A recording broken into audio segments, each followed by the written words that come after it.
Get this recording rocking and rolling. I apologize. My cat has been alone all day, hopped on my lap right before I got on the call, and I'm a little bit allergic to her, so my nose is a little stuffy right now. I don't have COVID, I just have a cat. There we go. So we're going to do we're going to do digestive system, energy systems, and the endocrine system today.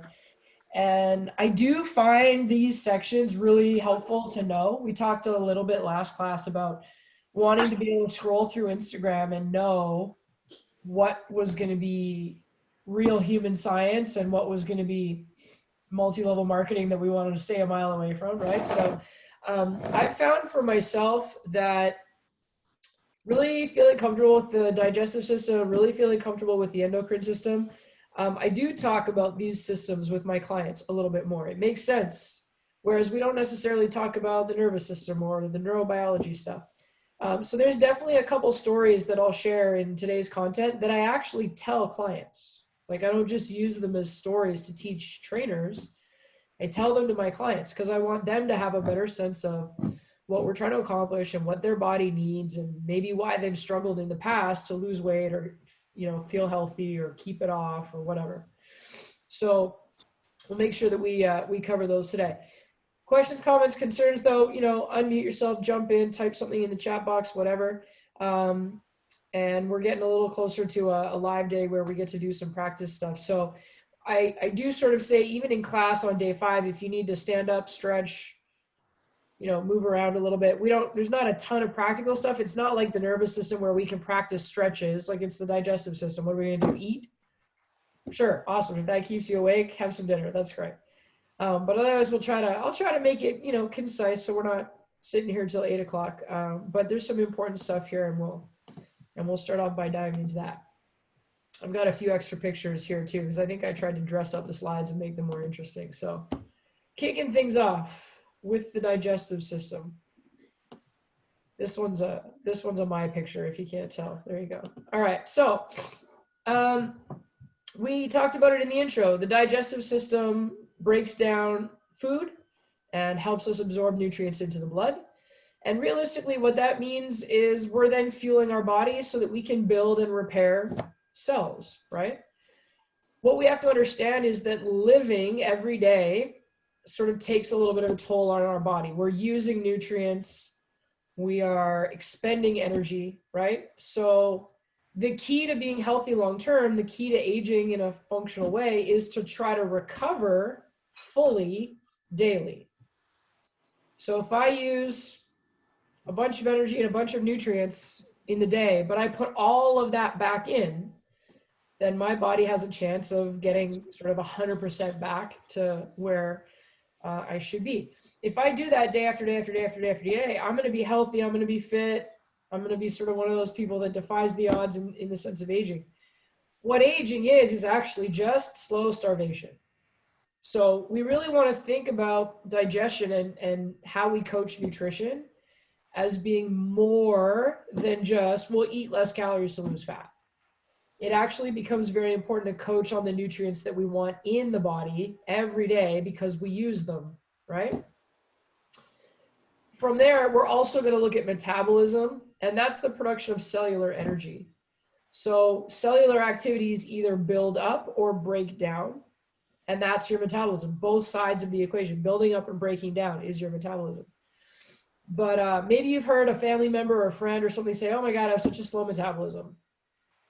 What they think they're telling you is, well, it's not my fault that I have excess body fat. Because there's this thing going on that's, despite my best efforts, it's the reason why I'm fat. So whatever, they can say whatever they want, right? A lot of times what we're doing is thinking about what their buzzwords and figuring out how to communicate with them. But when we understand metabolism, it's both the buildup and the breakdown. And so we want to think about supporting a healthy metabolism by making sure that that can happen in both directions. Okay? So as we look at the organs of the digestive system, there's 2 main categories. So the alimentary canal is sort of a continuous coiled hollow tube. Food goes in one end and goes all the way through and then comes out the other end. I kind of imagine it like Space Mountain, if you've ever been to Disneyland. because you go in and then it's all dark and there's some stars and you fly around and then you shoot out the other end. So that's the alimentary canal. Then we also have the accessory digestive organs, and that's things like the liver, the gallbladder, the pancreas. Those are organs that are contributing to the function of the digestive system, but food doesn't actually pass through them. So the liver will contribute enzymes, the gallbladder will help release insulin, or the pancreas rather will help release insulin, but food doesn't actually travel through those organs. So that's the biggest difference. So if we go look at the alimentary canal first, food enters the mouth. And what's interesting is that's really the only place we have any control over the digestive system, is the choice to put something in our mouth. By the time we swallow, game over. We have no more control. Whatever is going to happen is going to happen, right? So we put food in our mouth, it goes down the pharynx and then the esophagus. So when we were breathing, it goes through the pharynx, the larynx, and the bronchioles, or the bronchi first. And then in the digestive system, it goes pharynx, but then esophagus, right? So that initial tube splits off into those two systems. Food gets into the stomach, a bunch of cool stuff happens there. Then we move into the small intestine, which is broken into 3 sections. So the top section is called the duodenum, the middle section is called the jejunum, and the bottom section of the small intestine is called the ileum. Then we have the large intestine, and at the end, so where food enters the mouth, undigested food and waste materials leaves through the anus. So that's the sort of roller coaster tube ride that food goes through. So let's look at each of those sections. The first phase of digestion begins in your mouth. So there's a question on the practice quiz where they say digestion begins with the decision of what you put into your mouth. And as a coach, like I said, that's the only thing you have any control over, right? What we can coach on, though, way up high in the digestive system is chewing. So there are 3 things that we do tens of thousands of times a day. Chewing is one of them. Walking is another one, right? For those of us that have a step tracker. And breathing is the other one. So we breathe, walk, and chew more than any other movement, despite people's love of squats. Those are the 3, right? So if you think about how the average person consumes food these days, I think we see a lot of multitasking. So trainers are notorious for running a 50-minute session, running to the bathroom, grabbing a protein bar, sort of swallowing it whole as they run back up to the trainer desk, and then they start their next session. So they've kind of got this protein bar that has been broken into 3 ginormous bites sitting in their stomach. Let's say we have a lunch meeting for work. We sit down, we order, we're talking, the food comes, we're talking while we're shoving food in our mouths. We're looking at our watch because we gotta get back to the office, right? I see people eating in their car all the time. I see people eating while they're walking to and from places all the time. We see lots of people sitting down on the couch to eat dinner and watching TV while they're eating, right? And all of those things are functions of a very busy society. So it sounds a little crazy, but one of the absolute best recommendations we can make around managing the process of digestion is actually just to stop everything else and pay attention to it. So if we stop and we focus on one thing and all we're going to do is eat, now it allows us to chew our food properly, break it down, mix it with saliva, take a few little sips of water throughout the meal, furthering the mixture of food and saliva, so that then as we swallow, the food is already starting to get digested and broken down. And even if you think about the parasympathetic and sympathetic, right? Parasympathetic is rest and digest. It's rest and digest, not fight, flight, and feed, right? So we're supposed to be in a calmer, more relaxed state when we eat, because that allows us to manage that digestive process optimally. So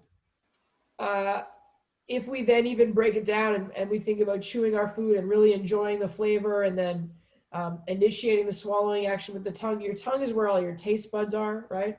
So not only is it beneficial to slow down, focus, chew your food, be aware of what you're eating, in terms of proper digestion, psychologically, we also have a better sense of fulfillment, right? We are aware of the fact that we sat down and ate. We can remember the flavors that we consumed. We took a minute to calm down and enjoy the experience of eating. So I think about sometimes the relationship that people have with food and the fact that they have all these beliefs and values and um, thoughts and sometimes shame and sometimes, kind of non-scientific ideas about food. Like if I starve myself for a week, I'll fit into my dress on the weekend and stuff like that, right? So as a coach, if we just go right from the top of the chain and we go, hey, when you eat, just eat, slow down, chew your food, taste your food, enjoy your food. It's actually really remarkable how that improves a lot of things for people. If they're psychologically satisfied, they tend to not eat as much. If they start to make eating an experience, then they don't just sort of cheap out and shove calories down their throat. Like they now start to pay attention to what they're eating and they take some time to make something that is a valuable experience. They share that experience with others. That does a lot for us in the sense of social connection and happiness, right? So, I mean, there's a lot of kind of woo-woo sounding stuff that comes from just slow down and chew your food. But when we look at some of the coaching that happens through precision nutrition, they start with that really simple stuff, because why get super fancy when something really simple actually works very effectively? So those are kind of some cool things to think about. So I encourage you, the next time you eat a meal, just kind of pay attention. What's around you? What are you paying attention to? What are you doing? Could you let it go for a little bit? Could you just sit and eat? Do you enjoy the flavor of your food? If you don't, what could you maybe do in your food preparation process to enjoy the food that you're eating a little bit more? And it doesn't always have to be very calorie dense, right? There's simple ways to add flavor. So even though we're talking about digestion, there's these cool little opportunities to get into coaching out of this that I think enrich people's lives and make them have a more sustainable relationship with how they fuel themselves over the long term. Okay? So from there, now we take a look at the stomach. So this is the anatomy of the stomach. It's asymmetrical. It's offset a little bit. The stomach acts as a storage tank for food. So one of the things to note is if the stomach fails to empty from breakfast before we eat lunch, then food can become stacked, and this will impair exercise function and increases health risk a little bit. So we actually want to chew and digest properly. If we don't chew properly and the food's undigested, it can sit in the stomach for longer. That can make it harder to digest the next meal. I was actually thinking about this a little bit yesterday. I was on social media for a minute, and I ended up clicking on a video of the Mountain, Thor, big giant guy who played that bad knight in the Game of Thrones, right? They were showing just like a normal day of eating for him. He's 6'7" and huge. So he has to eat about 10,000 calories a day to maintain his size. And I was watching this little short clip of a video. So obviously he's eating a lot of food. He's eating 5 or 6 times a day and in quantities that frankly made me a little bit nauseous. But what was interesting to me is it's all real food. He didn't have any protein shakes. He didn't have any protein bars. He took some supplements like vitamins and stuff. But he wasn't, relying on a heavy supplement diet. He had eggs and spinach and beans and potatoes and something. And then he had bison and rice and spinach. And then he had, chicken and this and that, whatever. It was all real food. And he has it all prepared ahead of time, which makes sense. But he very methodically eats, chews, swallows, and all he's doing is eating. He's sitting on a table, he's sitting on a chair, he's sitting on a couch, whatever. And they kind of sped the video up so you can see it. But he just eats. He doesn't talk to anyone, he doesn't watch TV, he doesn't read a book, he's not on his phone. He's just eating. Because he knows how important it is. Speaking of eating, my cat's like, it's dinner time. Anyways, he knows how important digestion is for him to maintain his physique, his performances, whatever. So he's not going to get in the way of that process happening. He wants to just focus on eating. So I don't want to eat 10,000 calories a day, but I kind of feel like if you've got someone who is successful at eating 10,000 calories a day, you might be able to learn something from him, right? So that was interesting. Interestingly enough, fun fact, Yvette, I don't know how you feel about this, but he says he likes bison more so than steak because it's easier to chew, right? He's like, you eat 6 big meals a day, your jaw gets tired. So he's like, I like bison because it's softer. I didn't know that. That's something I learned. There you go. All right. So we want to make sure that we digest so that the stomach is empty before we go and eat our next meal. So the stomach then is a site of food breakdown. Okay, so we chew up the food and mechanically break it into smaller pieces in our mouths. We mix saliva in, that starts to break the food down a little bit. When food hits the stomach, we see the chemical breakdown of protein begin. So the parietal cells, which are in the lining of the stomach, produce hydrochloric acid, and acid breaks down meat, protein, right? So the food is being chemically broken down into this mush, which is actually called chyme. And so by the time we get this sort of liquidy pulp of food, at that point now the stomach can now start passing food into the small intestine. So if we don't chew, if we have this really big hunk of steak sitting in our stomach, well, then it's going to take a lot longer for the acid to break it down. That's one of the things that means we're not going to digest our food as well. So that's why we want to see, chewing as an important part of that cycle. From there, we talk a little bit about propulsion in the stomach. There's a mechanical process happening. I kind of think of the stomach like a front-loading washing machine. You put the clothes in, you close the door, and then you watch as it spins around with the soap, right? So the food actually has to be really well mixed, and we get this sort of rippling peristalsis that occurs in the lower stomach, and that creates food propulsion, which then allows us to sort of measure out maybe about 30 millimeters of food at a time into the small intestine. So we want to do that because then that's going to be important to how absorption happens. So the stomach actually empties in about 4 to 6 hours following a meal. And the pylorus, or the pyloric sphincter, is what allows for that little bit of chyme to move from the stomach into the top of the intestinal tract. Once we then get to the small intestine, this is the body's major digestive organ, and it's the site of nutrient absorption into the blood. So the stomach breaks down food, but there's no absorption. Absorption happens in the small intestine. And again, it's broken into 3 areas. So the duodenum, the jejunum, and the ileum. Now, how the small intestine makes absorption happen is based on its structure. So we've got these little finger-like structures formed by the mucosal lining, formed by the inside lining of the small intestine. And what that does is it gives the small intestine more surface area. So if you kind of look at the cutaway here at the bottom, the small intestine isn't like a water slide. It's not just like a tube. It's like a water slide that's got a really heavy, thick shag carpeting all the way around it. And so with all these little villi and all these little fingers, we have more surface area, which allow the nutrients to be absorbed into the bloodstream. So one of the things we do have to think about is if there's damage in the small intestine, whether it's food sensitivity or inflammatory related, or if you've ever had like food poisoning or something like that, and you get the runs, sometimes that's a lack of absorption. And so if we have that type of damage, it can actually impair nutrient absorption. So there's sort of a couple things that we can look at that sort of give us examples of that. If you've seen those sort of hard to watch and depressing videos of children in Africa, you notice their stomachs are really, really big, and then their arms and legs are really, really skinny.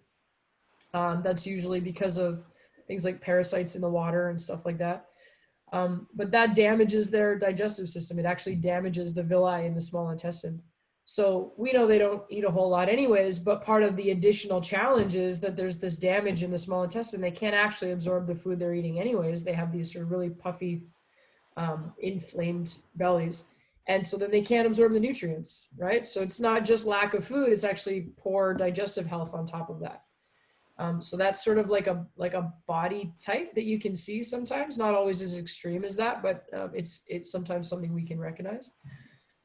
So sometimes we have to take care to just improve the health of the gut, right? We've heard of things like probiotics, and we've heard of things like gut health, protocols and stuff like that. Part of why that becomes important is because that's where we absorb nutrients from. So it doesn't really matter how good the food is that you put in your mouth. If you're not absorbing it, your cells aren't getting the nutrients that they need, okay? Chemical digestion in the small intestine continues based on some of the enzymes that are injected into the system. So sort of basic ones that we would look at are things like lactase, breaks down milk, protease, breaks down protein, glutenase, breaks down gluten. So sometimes you hear people saying like, oh, I'm lactose intolerant or something. That's a thing, but sometimes why it's a thing is because they don't produce the enzymes they need to break it down, right? Pancreas produces insulin. That's going to be important for managing blood sugar. So some of that happens in and around what's happening in terms of the small intestine, okay? By the time we get done with the small intestine, now we move into the large intestine, and it's wider but shorter. So the small intestine has a lot of meters, and large intestine just kind of wraps around the outside. So if you look at the picture, we start on the left-hand side, the colon ascends, which means goes up first, then it goes across, so that's the transverse, then it goes down, that's descending, and then at the bottom we have this sort of little S shape, which is called sigmoidal, and that's actually the shape of the large intestine. So one of the things that's really cool to think about is when food first enters the large intestine, the first thing it has to do is go up. So against gravity, that's something that's kind of interesting to think about, right? So the large intestine absorbs water, and it then eliminates whatever the undigestible food is. But what's interesting here is movement is actually really important to intestinal health and function. Because that food has to move against gravity, movement actually encourages the peristalsis, or the rippling action that moves, right? So where we see a very sedentary population, we sometimes find that they don't have very good digestion, they don't have very good elimination. And as we get healthier and maybe eat a little bit more fiber, and as we exercise on a more regular basis, we actually find that digestion and elimination improves a lot. So things to know: large intestine does not digest food. It reclaims water and eliminates the undigestible food. Part of what helps make that happen is the goblet cells that produce mucus for the lining of the large intestine help things move better. And we want to also know that this is the site of fermentation. So probiotics are beneficial bacteria that live in the gut, and they help further break down some of the food that we're not really good at breaking down. And then they can allow for a little bit more nutrient absorption based on the fact that they're providing a nutrient that we can't.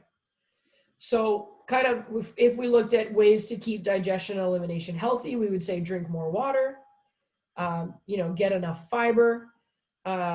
If you're having trouble with weight loss, adding more fiber to your diet can be really helpful because it makes you feel more full. So it can help control appetite.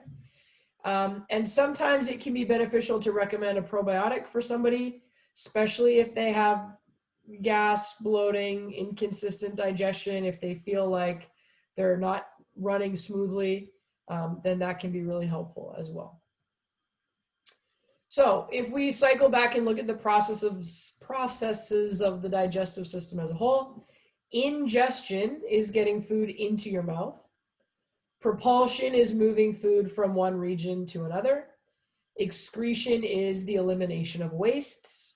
And the mechanical digestion component is the chewing and mixing of food in the mouth, the churning of food in the stomach, and then something called segmentation in the small intestine, which is really just once little bits of food get dropped into the intestine at a time, it's moving it from being separated into being compact.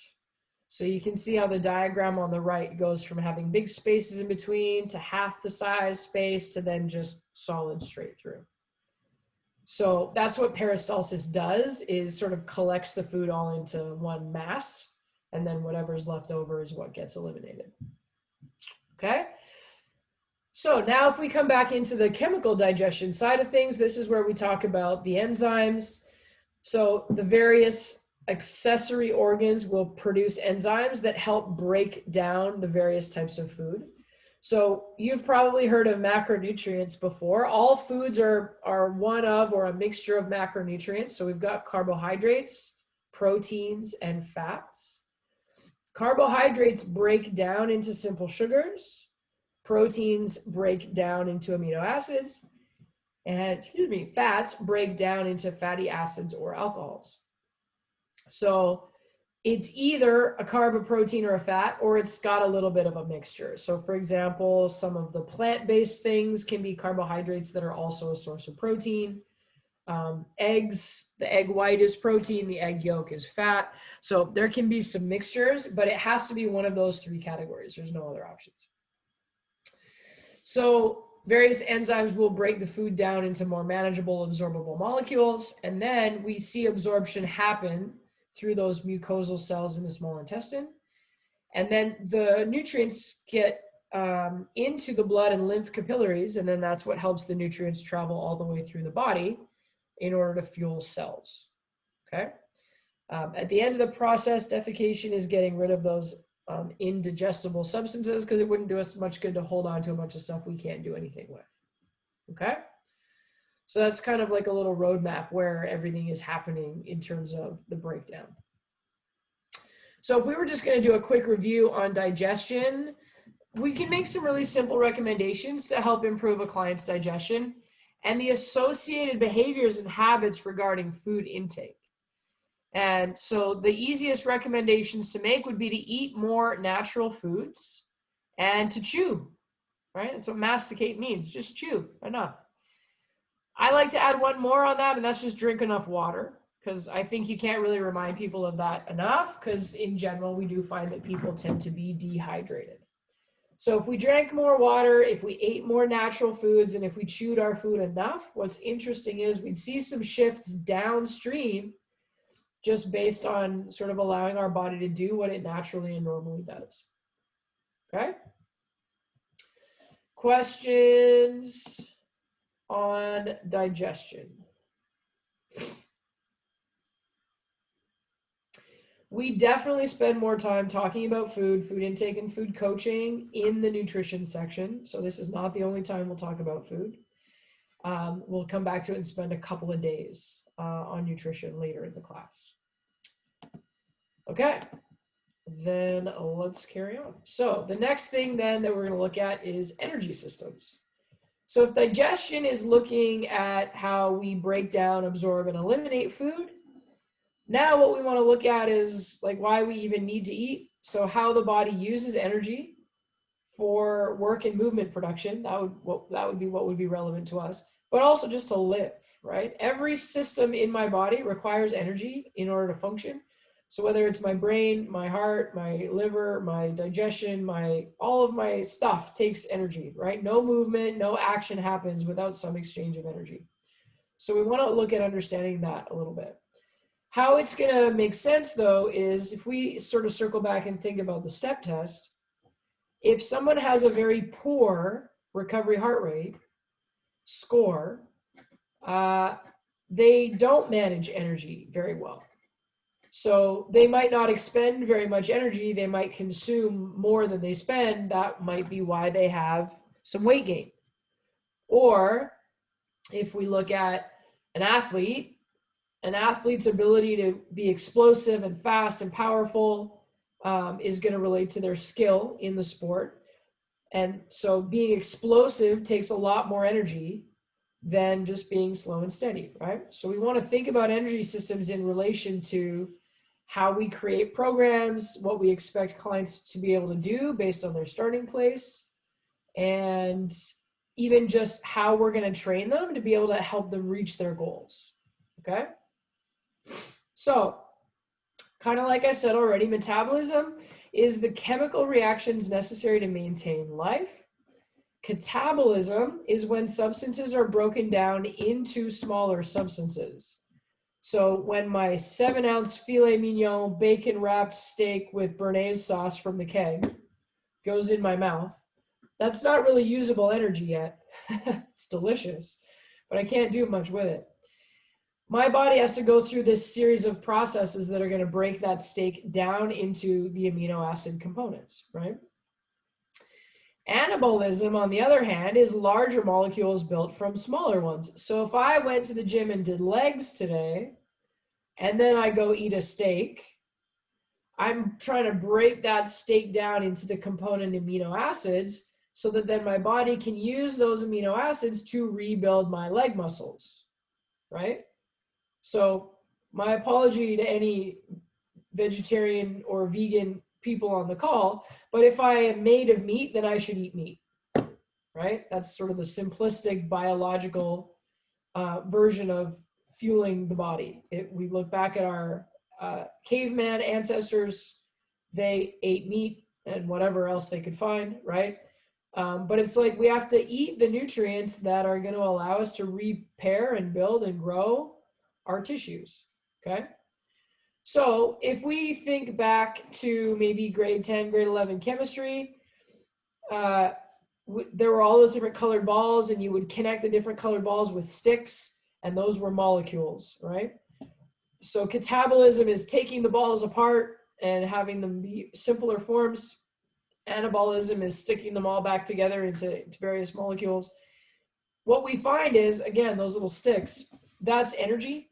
So if we take a blue ball and a red ball and we pull it apart, that stick that now doesn't need to hold the two balls together, that's energy that has been released. So for example, if I want to flex my bicep, I need a little bit of energy in order to do that. Essentially what my body's doing is pulling the red ball and the blue ball apart, and that energy becomes available so that then I can flex. All right, so that's the system. So when it comes to making energy for movement, the purpose of food is to provide energy for survival and movement. Carbohydrates, fats, and proteins can all be used to produce energy through their conversion to a molecule known as adenosine triphosphate. So ATP is the body's energy currency. If money makes the world go round, then ATP makes the body go round, okay? So what happens in this system is the potential energy stored in chemical bonds, or those connections between molecules, the breakdown of those bonds causes the molecules to contract, and the release of this energy activates specific sites along the muscle fibers, causing them to shorten. So it's that potential energy stored in the chemical bonds, when it's released,